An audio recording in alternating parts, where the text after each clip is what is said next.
దేవునికి వందనాలు. మీరందరికీ వందనాలు.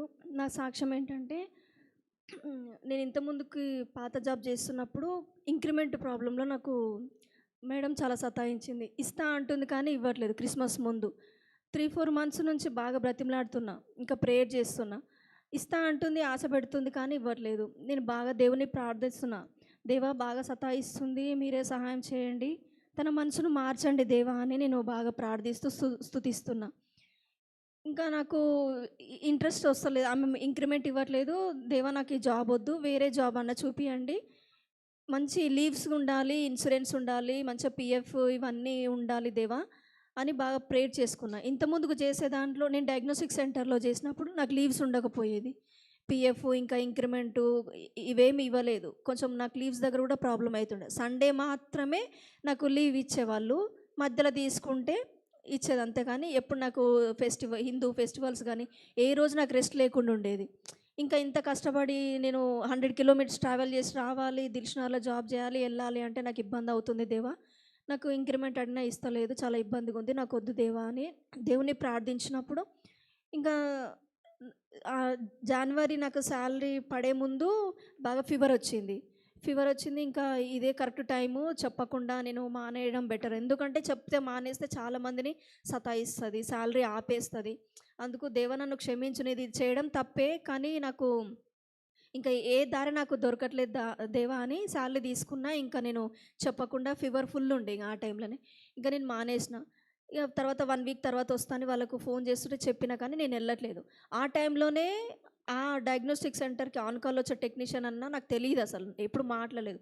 అతను 6 మంత్స్ బ్యాక్ వచ్చి వెళ్ళిపోయిన అతను నాకు కాల్ చేసి, ల్యాండ్‌లైన్‌కి కాల్ చేసి ఒక దగ్గర జాబ్ ఉంది. అంతకుముందు నేను దేవునికి బాగా ప్రార్థన చేసుకున్నా.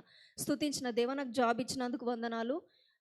నేను కోరుకున్న ఫెసిలిటీస్ అన్నీ ఇచ్చినందుకు వందనాలు దేవా. నాకు ఆ హాస్పిటల్‌లో జాబ్ ఇచ్చినందుకు వందనాలు ప్రేయర్ చేసుకున్నప్పుడు, దేవుడు ఆ విధంగా అన్న ద్వారా నాకు కాల్ చేసి మాట్లాడి, "ఒక దగ్గర జాబ్ ఉందిరా చేస్తావా?" అంటే, "చేస్తా అన్న" అని చెప్పిన తర్వాత మళ్ళీ నేను ఈవినింగ్ కాల్ చేస్తే, "ఇట్లా ఇన్సూరెన్స్ ఉంటది, లీవ్స్ ఉంటాయి, మంచి శాలరీ ఉంది, కార్పొరేట్ హాస్పిటల్, కేర్ హాస్పిటల్" అని చెప్పినప్పుడు, నేను ఏదైతే దేవుని దగ్గర మొరబెట్టి స్తుతించినానో, దేవుడు నాకు అలాంటి ఫెసిలిటీస్, అంత మంచి జాబ్ ఇచ్చినందుకు దేవునికి మహిమ కలుగుగా. కానీ ఇంకా ఆ రోజు బాగా స్తుతించిన.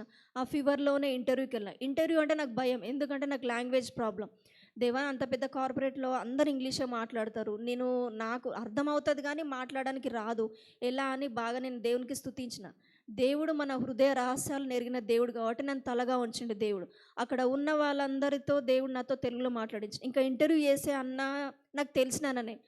అక్కడ నాకు ఇంటర్వ్యూ లేకుండే. ఇంకా హెచ్ఆర్ వీళ్ళతోని కార్పొరేట్ కాబట్టి అందరూ ఇంగ్లీషే మాట్లాడుతున్నారక్కడ. దేవా నాతో తెలుగులో మాట్లాడినందుకు వందనాలు, తెలుగులో మాట్లాడినందుకు ఇదే అనుకుంటూ నా మనసులో అదే అనుకుంటూ ప్రేయర్ చేసుకుంటూనే ఉన్నా. ఆ సార్ అందరితో ఇంగ్లీష్‌లో ఇంటర్వ్యూ చేసే అతను మొత్తం నాతో తెలుగులోనే మాట్లాడిండు. దేవా నీకు వందనాలు అనుకుంటే బయటకొచ్చేసిన. మళ్ళా హెచ్ఆర్ దగ్గరికెళ్ళిన తర్వాత ఆమె ఇంగ్లీష్‌లో మాట్లాడుతుంది. ఏంటి మేడం అన్నా. మళ్ళీ తెలుగులోనే అడిగింది. అన్నీ నాకు తెలుగులోనే అన్నీ ఇంటర్వ్యూ అయిపోయింది. ఇంకా సర్టిఫికేట్ సబ్మిట్ చేయడం కానీ, నాకు హెల్త్ బాలేనప్పటి నుంచి దేవా నాకు ఓపిక లేదు. ఓపిక ఇవ్వండి, నాకు శక్తినివ్వండి. నాకు ఆ జాబ్ ఖచ్చితంగా కావాలి దేవా అని నేను ప్రేయర్ చేసుకున్నా బాగా. నాకంటే సీనియర్స్ వెళ్ళి ఇంటర్వ్యూ అటెండ్ చేసినా, అక్కడ వాళ్ళని ఆపేసి దేవుడు నాకు ఆ జాబ్ ఇచ్చినందుకు దేవునికి మహిమ కలుగుగాక. ఇంకా సాలరీ విషయంలో కొంచెము ఆహ్, ఇప్పుడు పాత జాబ్ కంటే ఇక్కడ నేను ఎక్కువ అడిగిన. కాకపోతే వాళ్ళు అంత ఇవ్వలేదు. అయినప్పటికీ నీ చిత్తం దేవా అనుకున్నా. ఇంటర్వ్యూ చేసినప్పుడు సాలరీ అడిగింది. నేను ఒకటి అంటున్నా, మేడం అంత ఇవ్వించుకోలేమన్నది. నేను మనసులో అనుకుంటున్నా, దేవా తనతో మీరు మాట్లాడండి, నాకు కొంచెం సమయం కావాలన్నప్పుడు, నువ్వు 5 మినిట్స్ బయటికెళ్ళి మాట్లాడుకోపో అన్నది. ఇంకా దేవుడు ప్రతి విషయంలో నా మనసులో ఏమనుకుంటున్నానో అదే దేవుడు నా ద్వారా జరిగిస్తుండు ఇంకా.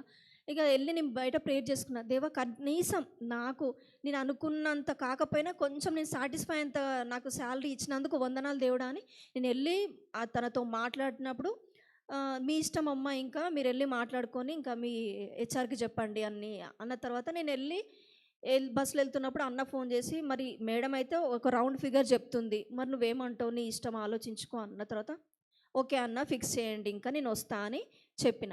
ఇంకా దేవుడు నాకు అక్కడ ఎలాంటి ఇబ్బంది లేకుండా సాలరీ గూడా ఓకే. నాకు అని సాటిస్ఫై అయ్యేంత దేవుడు నాకు అన్నిటి సమకూర్చినందుకు దేవునికి వందనాలు. ఈ కార్యం ఎప్పుడు జరిగిందంటే సిస్టర్ చెప్పారు కదా! ప్రతిరోజు 12 అధ్యాయాలు చదవాలి ఆదికాండం నుంచి అని ఎప్పుడైతే చెప్పారో, నేను ఫాస్టింగ్ లేను. కానీ వాక్యం అయితే చదువుతున్నా. ఫాస్టింగ్ ఎందుకు లేనంటే నాది కంటిన్యూ వర్క్ జరుగుతూనే ఉంటాను. నేను టైపిస్ట్‌గా చేస్తా. ఇక కంటిన్యూగా రిపోర్ట్స్ చెప్తూనే ఉంటారు కాబట్టి నేను దేవుని స్తుతించడానికి ఉండదు, వాక్యం చదవడానికి ఉండదు. ఎవరో ఒకరు వచ్చి మాట్లాడుతూనే ఉంటారు కాబట్టి అది కరెక్ట్ ఫాస్టింగ్ కాదు అని నేను ఇంకా ఉండలేకపోయినా, వాక్యం చదువుతున్నప్పుడే ఈ కార్యం అనేది జరిగింది. అమ్మ! ఈ నేను ఫాస్టింగ్ ఉంటేనే జరుగుతదేమో అనుకున్నా, వాక్యం చదవడం వల్ల గూడా ఇంత దేవునిలో గొప్ప కార్యం అనేది నేను తెలుసుకోగలిగిన. ఇంకా ఇంట్లో ఉన్న వాళ్ళు ప్రతి ఒక్కరు నేను అనారోగ్యంతో ఉండడం వల్ల గూడా అందరూ మంచి చూసుకోవడం వల్ల, ఇంకా నాకు నాకు శ్వాస ఆడతలేదు. దేవా! ఏంది నాకసలు ఊపిరి ఆడలేకుండా ఉంది. నేనేం ఇంత ఎప్పుడు సిక్ కాలేదు. ఘోరంగా సిక్ అయినా. నాకు ఎందువల్ల దేవుడని బాగా ప్రార్థన చేసుకుంటున్నా. కూర్చొని నిద్రపోతున్నా. దేవుడు ఇగ ప్రతి విషయంలో నాకు తోడుగా ఉన్నాడు. గొప్ప అద్భుత కార్యం చేసిండు. దేవుడు పెద్ద కార్పొరేట్ హాస్పిటల్ నాకు జాబ్ ఇచ్చినందుకు దేవునికి మహిమ కలుగును గాక. ఈ చిన్న సాక్ష్యం దేవుడు దీవించును గాక.